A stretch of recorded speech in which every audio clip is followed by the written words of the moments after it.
Hello दोस्तों, सभी को मेरा नमस्कार। मैं राजेश चौधरी आप सभी का स्वागत करता हूं हमारे स्कूल के यूट्यूब चैनल मयूर ऑनलाइन क्लासेज में। मयूर ऑनलाइन क्लासेज में तो देखो भाई, हमारे क्या चल रहा है टॉपिक, सूक्ष्मदर्शी चल रही थी क्या? हमने एक चीज़ देखी कि अगर वस्तु हमारे पास में सामने रखी है तो दर्शन कोण जितना ज़्यादा होता है ना, वस्तु उतनी हमें स्पष्ट दिखाई देती है। क्या ये बात चीज़ समझ आई ना? तो दर्शन कोण का मान हम जितना बढ़ाएंगे वस्तु उतनी बड़ी दिखाई, लेकिन दर्शन कोण बढ़ाने की भी एक सीमा है, उससे ज़्यादा हम दर्शन कोण का मान बढ़ा नहीं सकते। दर्शन कोण का मान बढ़ाते बढ़ाते अगर हम डी बिंदु तक ले आए तो दर्शन कोण का मान वहाँ अधिकतम होगा। उसके बाद दर्शन कोण बढ़ाने का कोई फायदा नहीं है। इसलिए हमें क्या बनाना पड़ा? सूक्ष्मदर्शी। क्या बनानी पड़ी? सूक्ष्मदर्शी, जिसमें से हमने सरल सूक्ष्मदर्शी पढ़ ली। आज क्या पढ़ेंगे? संयुक्त सूक्ष्मदर्शी। क्या पढ़ेंगे? संयुक्त सूक्ष्मदर्शी। तो भाई देखो, संयुक्त सूक्ष्मदर्शी के अंदर क्या होगा, अगर आप गौर से देखो ये चीज़, इसको कहते हैं कंपाउंड माइक्रोस्कोप, संयुक्त सूक्ष्मदर्शी। अब इसमें दो लेंस होते हैं। कितने लेंस होते हैं? दो लेंस होते हैं भाई। देखो भाई, सरल सूक्ष्मदर्शी। अब देखो, सरल सूक्ष्मदर्शी और एक दूरदर्शी होती है। इसमें आपको दो चीज़ें ध्यान रखनी। पहले तो इसमें दो उत्तल लेंस होते हैं। पहली बात तो सूक्ष्मदर्शी हो चाहे दूरदर्शी हो, हमेशा कौन सा लेंस काम में लेंगे? उत्तल लेंस से काम में लेंगे हमारे सिलेबस के अकॉर्डिंग। समझ गए ना? केवल और केवल कौन सा लेंस? उत्तल लेंस। कहीं भी अब काम में आने वाला नहीं है। तो उत्तल लेंस यहाँ पर हमें क्या करना है, इसके अंदर काम में लेना है। तो दो उत्तल लेंस काम में लेना है। तो एक तो बड़ा होता है और एक छोटा होता है। तो इसके अंदर इस चीज़ को हम यानी इस चीज़ का पता कैसे लगाएं कौन सा बड़ा और कौन सा छोटा? तो अगर आप मान लो चांद की फोटो या चांद को बड़ा करके देख रहे हो आप, तो आप दूरदर्शी काम में लेते हो ना। आपने वो गैलीलियो की फ़ोटो देखी होगी, उसमें वहाँ के सामने ऐसे करके देखता है तो उसका आगे का सिरा तो मोटा होता है, पीछे का सिरा क्या होता है? छोटा होता है। तो वो क्या है? दूरदर्शी है। क्या है? तो दूरदर्शी में जो आँख की तरफ जो लेंस होता है वो कैसा होता है? छोटा। कैसा होता है? सूक्ष्मदर्शी में इसका उल्टा होता है। आँख की तरफ वाला कैसा होता है? बड़ा। और वस्तु की तरफ वाला छोटा। क्या चीज़ समझ आई ना? वस्तु की तरफ वाला छोटा। तो देखो, ये तो वस्तु की तरफ कर दो, मान लो ये ले वाला लेंस तो, और ये वाला किसकी तरफ कर दो? आँख की तरफ कर दो। किसकी तरफ कर दो? आँख की तरफ। इनको थोड़ा ऊपर बना लेते ताकि थोड़ा चित्र ढंग से बने। देखो ऐसे इस प्रकार बना लो इसको। अभी पहले बनाना नहीं, पहले देखो आपके, ये देखो भाई इस प्रकार, ये दो लेंस है ना। अब देखो इसके अंदर ये है इनकी मुख्य अक्ष। क्या है? मुख्य अक्ष। अब इसमें दो लेंस होते हैं, एक नेत्रिका होता है, एक अभिदृश्यक होता है। एक नेत्रिका होता है, एक अभिदृश्यक। तो पहले इसमें या तो एक काम करो, लिख लो इसमें लिखो ऐसे, इसमें लिखो संयुक्त सूक्ष्मदर्शी में दो कम फोकस दूरी व कम द्वारक के ए वर्णक व समाक्षीय लेंस होते हैं। ए वर्णक व समाक्षीय लेंस होते हैं।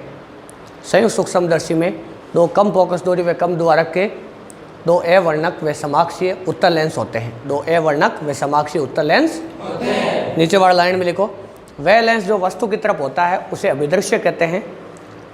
वह लेंस जो वस्तु की तरफ होता है उसे अभिदृश्य कहते हैं, तथा वह लेंस जो नेत्र की तरफ होता है उसे नेत्रिका कहते हैं। क्या कहते हैं? नेत्रिका। वह लेंस जो वस्तु की तरफ होता है उसे अभिदृश्य कहते हैं, तथा वह लेंस जो वस्तु की तरफ होता है उसे क्या कहते हैं? नेत्रिका। नेत्रिका कहते हैं। क्या कहते हैं? नेत्रिका। नेत्रिका कहते हैं। अब देखो, अब ये वस्तु की तरफ है, ये आँख की तरफ है। किसकी तरफ है? आँख की तरफ। बड़ा कौन है? इसकी फोकस दूरी तो है FO, ये वस्तु की तरफ है, तो इसको कहते हैं अभिदृश्यक, मतलब ऑब्जेक्टिव। क्या कहते हैं? ऑब्जेक्टिव। इसको क्या कहते हैं? FE, इसकी फोकस दूरी FE, इसकी FO, इसको कहते हैं आईपीस। क्या कहते हैं? आईपीस। कॉपी को ऊपर लिख देना। अभिदृश्य को तो इंग्लिश में क्या कहते हैं? अभिदृश्य को तो कहते हैं ऑब्जेक्टिव। क्या कहते हैं? ऑब्जेक्टिव। और नेत्रिका को क्या कहते हैं? नेत्रिका को चाक्षुष भी कहा जाता है, ध्यान रखना है ना। चाक्षुष भी कहा जाता है, मतलब आईपीस। क्या कहते हैं? आईपीस कहते हैं। क्या ये वाली चीज़ समझ आई ना? ये कॉपी को ऊपर लिख देना। कहाँ लिख देना? कॉपी को ऊपर लिख देना। क्या ये वाली चीज़ समझ आई ना? अब देखो, अब इसके नीचे वापस एक लाइन लिखो, इसमें लिखो अभिदृश्य का द्वारक व फोकस दूरी। लिखो अभिदृश्य का द्वारक व फोकस दूरी। इसके नीचे वाला लाइन में लिखो कि अभिदृश्य का द्वारक व फोकस दूरी नेत्रिका की तुलना में कम होते हैं। नेत्रिका की तुलना में कम होते हैं। तो ये वाला चित्र बनाने से पहले ये वाला चित्र बना लो कॉपी में ही पहले। ये वही वाला है जो हमने पहले बनाया था ना, अधिकतम दर्शन कोण वाला। जब सूक्ष्मदर्शी नहीं हो तब, जब सूक्ष्मदर्शी नहीं हो ये दूरी h, ये ABO, ये चित्र बना लो पहले, ये चित्र बना लो कॉपी के अंदर। अब देखो इसके बाद यहाँ मान लो वस्तु रखिए, क्या रखिए? वस्तु रखिए यहाँ पर ऐसे, इस प्रकार। इस वस्तु से ये एक प्रकाश की किरण आई ऐसे, थोड़ी सी नीचे ले लेते हैं इसको। देखो यहाँ ले लो इसको, चलो यहाँ से एक प्रकाश की किरण आई मुख्य अक्ष के समांतर, कहाँ से गुजरेगी? फोकस बिंदु से। क्या इस प्रकार गुजरेगी? क्या ये वाली चीज समझ आई? एक कहाँ से गुजार दो? एक प्रकाशी केंद्र से गुजार दो, इस प्रकार। देखो क्या ये वाली चीज समझ आई? अब देखो क्या दोनों प्रकाश की किरणें यहाँ टकरा रही है?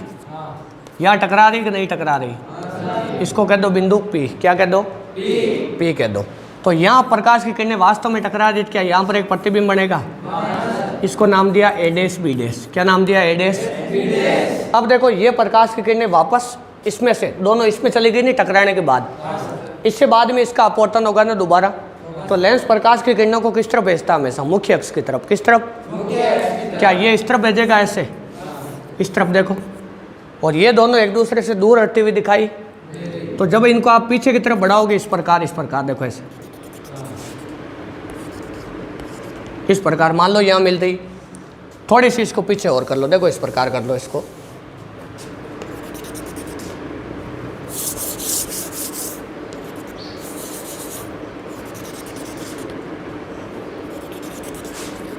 क्या चीज़ समझ आई? हालांकि ये प्रतिबिंब आप यहाँ कहीं भी बना सकते हो, लेकिन यहाँ बढ़ा देना थोड़ा अलग लगता है, इससे क्या चित्र थोड़ा अच्छा दिखता है। अब ये A डबल डैश और B, ये है अंतिम प्रतिबिंब। क्या है? इसकी ऊंचाई h, इसकी ऊंचाई h डैश। क्या h? ये दूरी कितनी बताओ? UO। कितनी? UO क्यों होगा? क्योंकि इससे है ना, इस लेंस से ये दूरी है, इसको तो क्या कहते हैं? अभिदृश्य। क्या कहते हैं?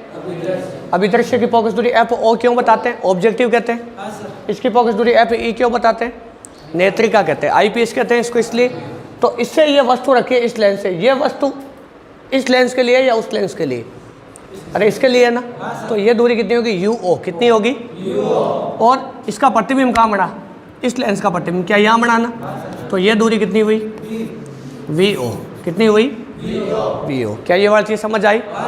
ये VO हुई। अब देखो इससे कितनी दूरी पर ही है। अब यहाँ पर एक चीज़ देखो, यहाँ पर हमें क्या करना है? अब एक इस प्रकार से एक डायग्राम बनाना है। क्या बनाना है? डायग्राम। इस डायग्राम में एक लाइन खींचनी है। क्या खींचनी है? एक लाइन जो दर्शन कोण को बताए। किसको बताए? दर्शन कोण। तो दर्शन कोण को कैसे बताएं? देखो देखो इसके अंदर ये लाइन यहाँ जा रही ऊपर की तरफ। किस तरफ जा रही? ऊपर की तरफ। ऊपर की तरफ। ये लाइन लगभग यहाँ से ऐसे होने चाहिए।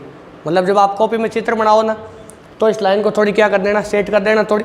किस प्रकार करोगे? देखो इधर इस प्रकार सेट कर देना इसको, यहाँ से ले लेना। चलो क्या ये वाली चीज़ समझ आई ना? मतलब यहाँ टच करने के बाद यहाँ आ जाए। ये थोड़ी टेढ़ी होगी, आप इसको सीधी बना लेना। पहले रफ कॉपी बना लेना, प्रैक्टिस कर लेना, उसके बाद कॉपी बना लेना, आराम से बन जाएगा। क्या चीज़ समझ आई ना? इस एंगल को कह दो बीटा। क्या कह दो? बीटा कह दो। क्या कह दो इस एंगल को? बीटा। ये चाहो तो हम लाइन सीधी भी बना सकते हैं। देखो कैसे, इसको चाहो तो चित्रों को एक बार दोबारा ड्रॉ कर लो थोड़ा सा। देखो ऐसे, इसको थोड़ी ज़्यादा झुका दो आप किरणों को। इसको तो ऐसे झुका दो और इसको ऐसे झुका दो। क्या ये वाली चीज़ समझ आई ना? मतलब थोड़ी कम झुका दो इसको, इस प्रकार। तो इसको पीछे की तरफ बढ़ाओ ऐसे, इस प्रकार पीछे की तरफ बढ़ाओ इसको ऐसे, इसको भी पीछे की तरफ बढ़ाओ। क्या चीज़ समझ आई ना? क्या अंतिम प्रतिबिंब यहाँ बना ऐसे? इसको मिटा दो, इसको अंतिम प्रतिबिंब कह दो। ये अंतिम प्रतिबिंब आप कहीं भी बना सकते हो। अब देखो देखिए, अब बनाओ। क्या अब लगभग सीधी दिख रही है? देखो है कि नहीं? आप इसको इस प्रकार सीधी बना लेना। समझ गए ना? अब देखो ये कौन? क्या कह दो? बीटा। क्या कह दो? कौन? ये बीटा। ये हुआ अंतिम प्रतिबिंब। A डबल डैश और B। बताओ ये वाली चीज़ समझ आए कि नहीं? वो चौक देना है। क्या ये वाली चीज़ समझ आई? अब देखो इस दूरी को क्या कह दिया? VO। क्या कह दिया? VO। ये वाली दूरी कितनी? देखो देखिए, ये वाली दूरी UE। कितनी? U। यू ई क्यों हुई? क्योंकि ये इस वाले लेंस से है ना, मतलब इस वाले लेंस के लिए ये वस्तु होगी और ये वाला प्रतिबिंब, और इस वाले लेंस के लिए ये वस्तु होगी ये वाला। क्या चीज़ समझ आई? इस कोण को बीटा का, नेत्र या आंख यहाँ रखनी, तो उसको ये वाला प्रतिबिंब देखा है। ये देखो प्रतिबिंब कितना बड़ा बना है, अरे बड़ा बना के नहीं बना है। अब देखो इसके अंदर ये बीटा हो गया, इसको नाम दे दो पी डैश। क्या नाम दे दो? पी डैश नाम दे दो। ये डायग्राम नोट कर लो। इसके बाद देखो, इसके बाद हमें निकालना है आवर्धन क्षमता। क्या निकालना है? आवर्धन क्षमता। तो देखो आवर्धन क्षमता या कोणीय आवर्धन, या क्या निकालना है? कोणीय आवर्धन या कोणीय आवर्धन, या क्या निकालना है? कोणीय आवर्धन। कोणीय आवर्धन एम बराबर क्या? वो वापस फॉर्मूला लिख देना। ऊपर तो क्या लिख देना? अंतिम प्रतिबिंब द्वारा आंख पर बना दर्शन। नीचे क्या लिखोगे बटा में? वस्तु द्वारा आंख पर बना अधिकतम दर्शन। ऊपर वाले कोष्टक बीटा लिखना है, नीचे वाले कोष्टक में अल्फा। वो जो पीछे सूत्र लिखा था ना, वही सेम यहाँ लिखना है। तो क्या हो जाएगा? एम बराबर देखो बताओ, बीटा अपॉन अल्फा। क्या हो जाएगा? Beta upon alpha. अब देखो बीटा का फॉर्मूला निकालो, टेन बीटा। टेन बीटा कैसे आएगा? टेन बीटा अगर आप निकालोगे तो इस वाले त्रिभुज में देखो क्या होगा? एच डैश बटा यू ई। क्या होगा? एच डैश बटा, तो एच डैश बटा यू ई हो जाएगा। होगा कि नहीं होगा? अब देखो ये कौन हो गया? बीटा। क्या हो गया भाई? ये वाला कौन? बीटा हो गया। तो एच डैश बटा यू ई हो गया। अब देखो और इसमें क्या निकाला जा सकता है? और इसमें क्या निकाला जा सकता है? Tan beta. अगर बीटा अल्प हो तो बीटा को क्या मान लेंगे कि ये टेन बीटा को बीटा ही, तो एच डैश बटा क्या हो जाएगा? ये यू ई। क्या हो जाएगा? अब देखो हमें इस एच डैश और एच को हटाना है। ये वाला कोण कितना होगा बताओ? देखिए अल्फा होगा कि नहीं होगा? और ये वाला कोण भी क्या? एक बार इसको ऐसे लेके देखो, अगर ये अल्फा लेंगे तो ये वाला होगा, तो इस वाले में अनुपात में क्या आएगा? देखो इस वाले के अनुपात में क्या आएगा? ये अगर यहाँ में टेन अल्फा लूँ तो क्या आएगा? देखो वो वाला त्रिभुज पहले वाला भी काम आएगा। टेन अल्फा क्या होगा? लंब बटा आधार। क्या होगा? लंब बटा क्या होगा? लंब। देखो इसमें एच डैश बटा कितना होगा? एच डैश बटा वी ओ कितना? और ये वाला अल्फा ले, ये वाला त्रिभुज ले तो उस तरफ वाला ले तो एच बटा यू ओ। एच बटा कितना? क्या ये वाली चीज़ समझ आई? तो देखो अल्फा अल्प हो तो अल्फा बराबर कितना होगा बताओ? H dash. एक काम करो, एच डैश को इधर ले आओ, तो एच डैश बटा एच क्या हो जाएगा? वी नोट बटा, वी नोट बटा कितना हो जाएगा? वी नोट बटा कितना? यू नोट, या यू ओ भी कह सकते हैं। क्या चीज़ समझ आई ना? अब देखो मतलब एच डैश बटा एच की जगह क्या लिखा जा सकता है? V naught upon. अब देखो इसमें बीटा तो ये आ गया एच डैश बटा यू ई, है कि नहीं? अब ये बीटा आया, अल्फा का मान आया, ये क्या चीज़ समझ आई ना? ये वाला अल्फा रखे। एम कैसे निकालोगे बताओ? एम बराबर बीटा अपॉन अल्फा है ना? तो यहाँ देखो अल्फा की वैल्यू निकालो पहले। किस वाले चित्र से? यहाँ से तो निकालिए अल्फा की वैल्यू। ये वाला अल्फा निकालना है, पहले वाला वो जो चित्र बनाया था ना अधिकतम दर्शन कोण का, उससे निकालो। देखो उससे क्या आएगा? उससे क्या आएगा? टेन अल्फा बराबर आएगा एच अपॉन डी आएगा। एच अपॉन क्या आएगा? अगर ये कोण अल्प हो तो अल्फा बराबर हो जाएगा एच अपॉन कितना हो जाएगा? H upon. ये उठा के कहाँ रखो? या एम के अंदर रखो। तो ये वाला वीडियो को पॉज करके उतार लेना ये पूरा। अब देखो इसके बाद में देखो अब क्या हो जाएगा भैया? ये हो जाएगा आपके एम बराबर बीटा। बीटा की जगह अभी बीटा का फॉर्मूला क्या रखा था हमने? यहाँ से बीटा का फॉर्मूला क्या आया था? एच डैश बटा क्या आया था? यू ई आया था ना? तो बीटा की वैल्यू तो एच डैश बटा यू ई इंटू एल्फा की वैल्यू एच बटा डी। तो एम बराबर क्या आया? एच डैश बटा एच और डी बटा क्या आया? अब एच डैश बटा एच का मान कहाँ से रखें? देखो ये यहाँ से अभी इसलिए निकाला था। ये क्या हो जाएगा? वी नोट अपॉन, तो V naught upon U naught, D upon कितना हो जाएगा? You E. डी अपॉन कितना हो जाएगा? ये एम की वैल्यू आई। अब लगाओ कार्तीय चिन्ह परिपाटी। क्या लगाओ? कार्तीय चिन्ह परिपाटी क्या हो जाएगी? देखो क्या नीचे वाले को साफ कर दूं? कार्तीय चिन्ह परिपाटी क्या हो जाएगी? देखो कार्तीय चिन्ह परिपाटी क्या हो जाएगी? कार्तीय चिन्ह परिपाटी। कार्तीय चिन्ह परिपाटी में क्या हो जाएगा? वी नोट का चिन्ह बताओ। प्लस माइनस वी नोट का प्लस कैसे हुआ? पहली बात तो वी नोट दूरी किसके लिए है? इस वाले लेंस के लिए। किसके लिए है? तो यहाँ से चलना शुरू करेंगे इस डायरेक्शन में। क्या चीज़ समझ आई ना? तो इस वाले के लिए वी नोट, तो वी नोट प्लस का माइनस का? वी नोट प्लस का। और बताओ यू नोट बताओ, क्या माइनस का? यू ई बताओ, देखिए माइनस होगी क्या? कैसे? क्योंकि इस वाले लेंस के लिए और ये वस्तु है इस वाले लेंस के लिए, तो प्रकाश किधर जा रहा है? इस वाले वस्तु के लिए प्रकाश इधर जा रहा है ना, तो किसकी होगी? माइनस की। किसकी? माइनस की प्लस की। देख लो एक बार ढंग से, माइनस की होगी ना। और डी की बताओ, डी का माइनस डी होगा, पिछली बार भी माइनस लिया था। तो देखो 3 माइनस है 1 प्लस है, तो एम का मान क्या आया? माइनस का वी नोट बटा यू नोट डी अपॉन कितना? यू। ये सही फॉर्मूला है, इसके ब्रैकेट में डाल लेना। क्या समझ गए ना? ये आया संयुक्त सूक्ष्मदर्शी से आवर्धन समता। क्या आई? आवर्धन समता। ये नोट कर लेना, कॉपी में नीचे लगाओ के स्पष्ट। के स्पष्ट में क्या लिखोगे? यदि अंतिम प्रतिबिंब कहाँ बने? डी दूरी पर। कितनी दूरी पर बने? और के सेकंड में अनंत पर बने। कहाँ बने? तो के स्पष्ट में लिखो यदि अंतिम प्रतिबिंब कहाँ बने? डी दूरी पर बने। कहाँ बने? अब देखो भाई, ये जो अभी जो चित्र है ना, इसमें आप इस प्रकार कंफ्यूज मत होना। ये इस प्रकार टेढ़ा बना दिया इसको, है कि नहीं? ये कई बार ऐसे भी बनाया जा सकता है, सीधा ऐसे ले लिया जाता है, ऐसे ये इस प्रकार भी ले लिया जाता है। कई किताबों में ऐसे भी लिया होता है। क्या चीज़ समझ आई ना? इससे कोई खास फर्क पड़ेगा नहीं। लेकिन जब इसको आप दूर कर दोगे ना, थोड़ा इसको थोड़ा दूर बना दोगे, तो ये लाइन आपके जब कॉपी में प्रैक्टिस करोगे तो उस कॉपी में बनाना ज़्यादा आसान होता है इसको। तो ये लाइन कैसी आ जाएगी? यहाँ पर एकदम सीधी आ जाएगी। अरे कैसी आ जाएगी? सीधी आ जाएगी। क्या चीज़ समझ आई ना? अब देखो इसके बाद में के स्पष्ट में क्या लिखो? के स्पष्ट में लिखो यदि अंतिम प्रतिबिंब कहाँ बने? डी दूरी पर बने। डी पर बनेगा तो v की वैल्यू क्या होगी? माइनस का u की वैल्यू। ये बताओ, देखिए क्या होगा? u की वैल्यू u ही थोड़ी होगी, लेंस तो 2 है आपकी बार। u e होगी कि u o होगी? u e होगी कि u o होगी? सोचो, देखिए u e होगी ना। क्या होगी? कैसे हुई? अंतिम प्रतिबिंब किस लेंस का है? किस लेंस का अंतिम प्रतिबिंब? अरे इसका है, तो वस्तु इसके लिए कौन है? ये है ना। तो वस्तु कहाँ रखी है? इसके लिए यू ई पर रखी है ना।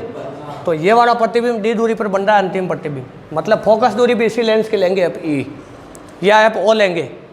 एफ ओ लेंगे, एफ ई लेंगे ना। तो देखिए क्या होगा? वी बराबर माइनस डी, यू बराबर माइनस का यू ई। क्या चीज़ समझ आई?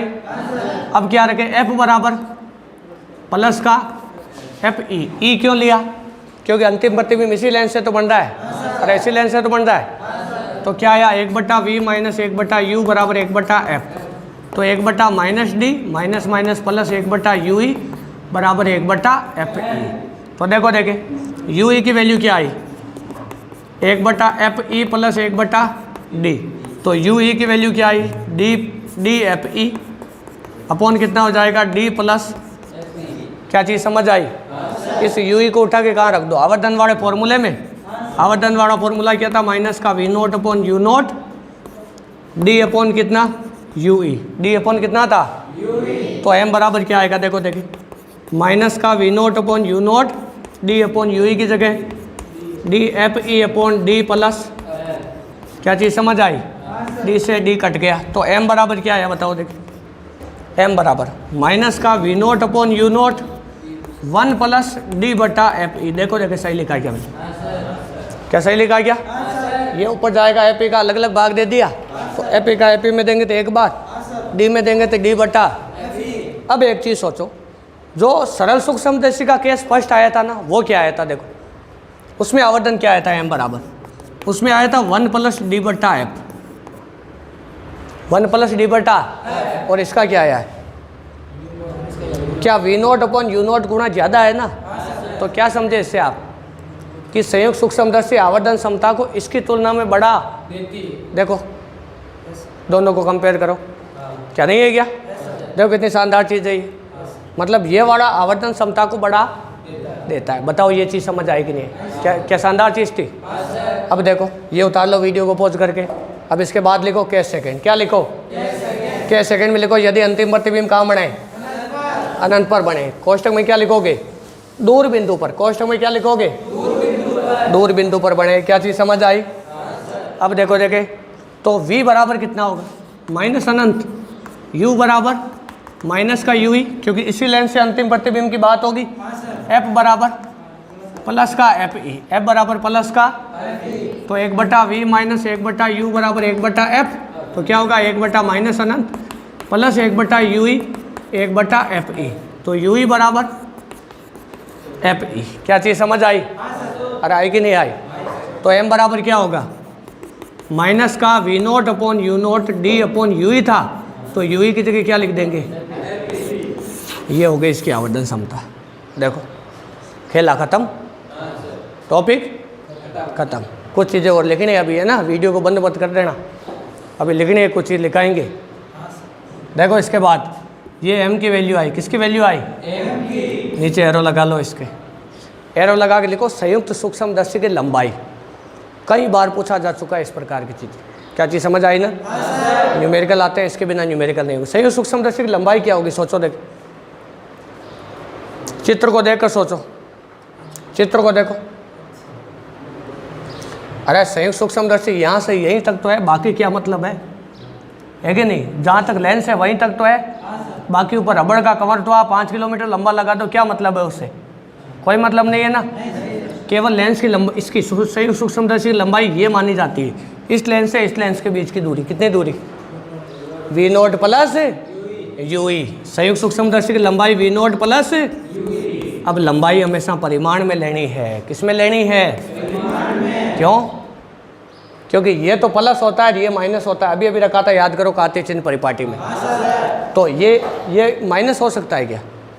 लॉजिकली सोचो, संयुक्त सूक्ष्मदर्शी की लंबाई ज्ञात करेंगे, ये माइनस में ले सकते हैं क्या? भाई ये मान लो आपका हो 30 सेंटीमीटर, कितना, और ये 10 हो, फिर तो संयुक्त सूक्ष्मदर्शी की लंबाई कितनी है, 40 सेंटीमीटर होनी चाहिए, लेकिन वो माइनस में ले लेंगे तो 20 हो जाएगी।